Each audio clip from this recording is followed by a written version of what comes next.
O1 does. Straight away, you'll see that it tells you that it is actually thinking.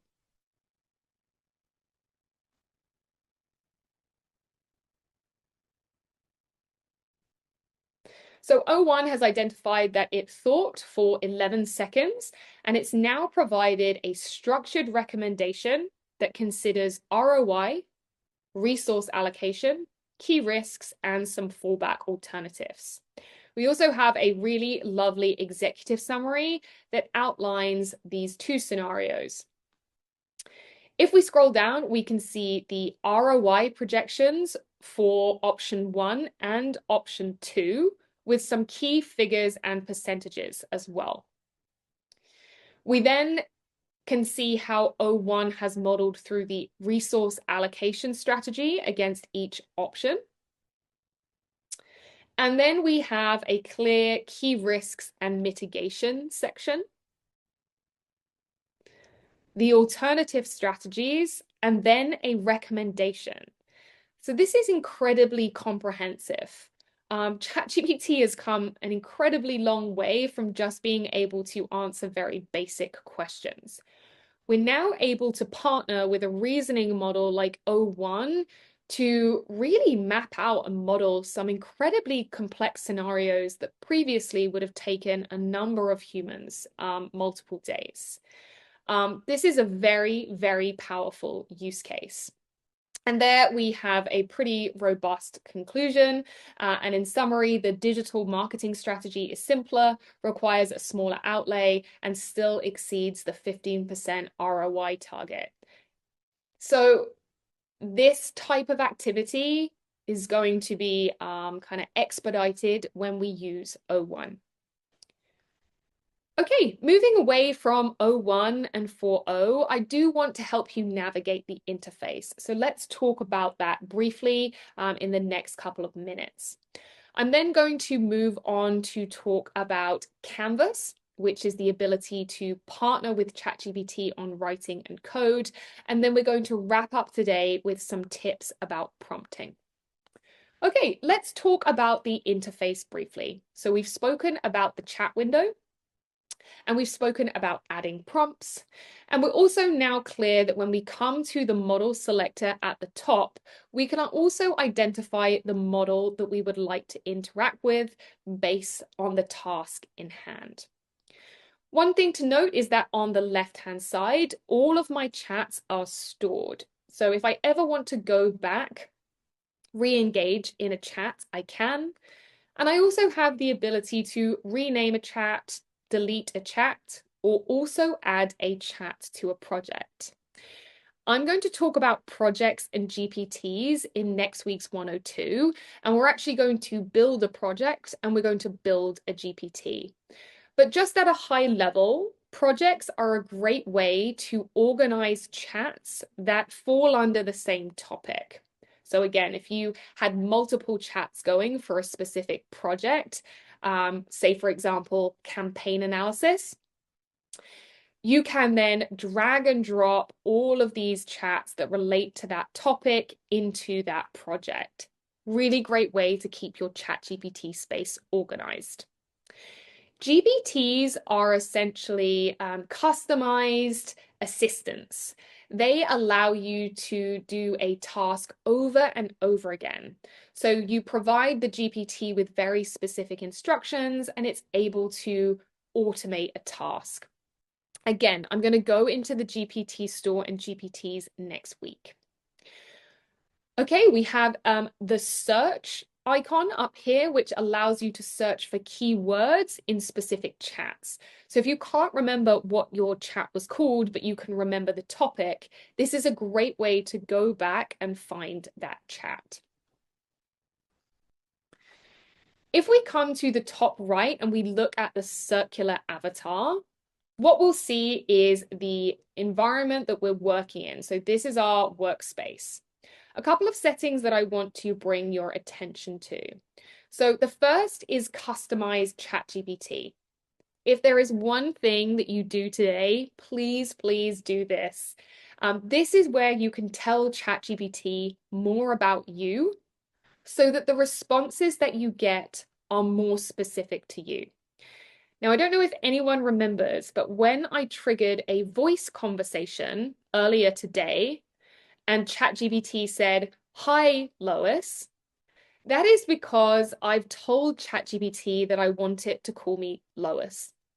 I'm also explicit about what I do, so I've added in my job role, and I've spoken about the traits that I value most. And I've also identified my specific role, the company that I work at. So please, if there is one thing that you do today, customize your ChatGPT, because I'm telling you that you are going to get more specific responses that are relevant to you and your role. Okay, perfect. Let's move on to settings. So coming down into this view here, just a few things to note. If you ever want to archive or delete chats, you can do that from this view here. And in personalization, you can also toggle on and off memory. Now, similar to customizing instructions, if you have memory toggled on, that means that ChatGPT is going to remember some specific things about you so that future chats are more personalized to you. Now, please note, slight caveat, everything you're seeing here is in my view and in my workspace. Your company admin may have some of these capabilities or features turned on and off. So if you're not seeing everything that I am seeing, I would encourage you to reach out to your ChatGPT admin to ask them if that capability or that setting is available.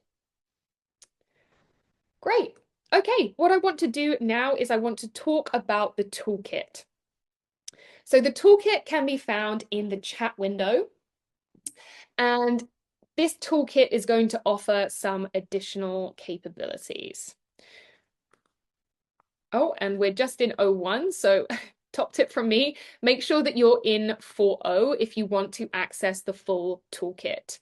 O1, we're still working through O1, and O1 doesn't have access to everything that 4.0 does. So let's come down to the toolkit, and specifically, I want to talk about Canvas. So Canvas is an interface for real-time collaboration with ChatGPT for writing and coding tasks. What it does is it actually reduces the back and forth when you're trying to get a colleague to review your documents, and it is going to proactively offer suggestions and feedback to help you with writing tasks. What I'm going to do is I'm going to upload a blog post that I've been working on, and I'm going to ask Canvas to provide some feedback and to help me with this piece of writing. First of all, I'm going to add in a prompt. So I've toggled on Canvas, and you'll see that it's now in the chat window. And I'm going to ask for some feedback on this blog post.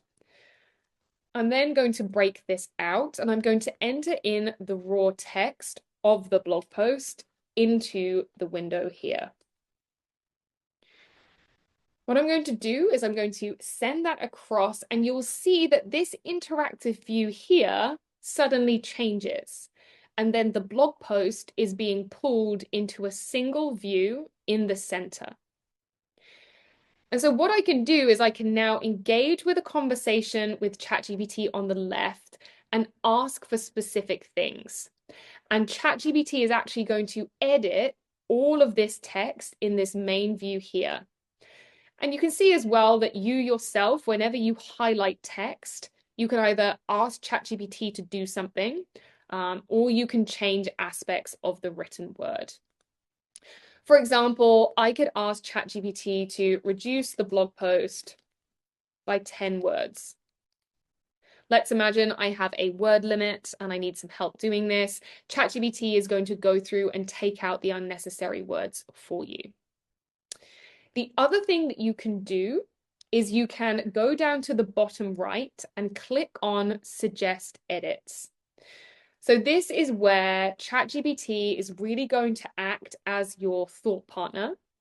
It is going to go through the blog and it is going to make some suggestions for what could be better.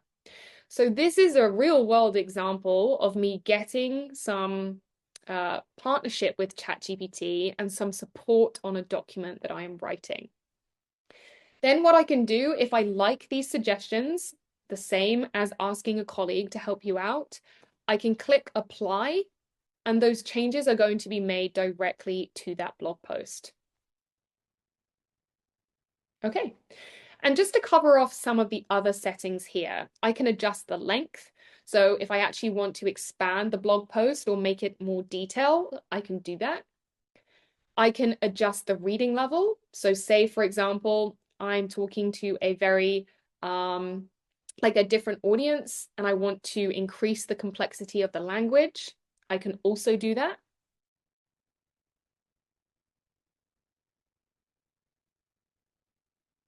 And again, you need to give ChatGPT a little bit of time. Sometimes it takes a while to go through and actually make these edits. And you can see there that actually by changing the audience,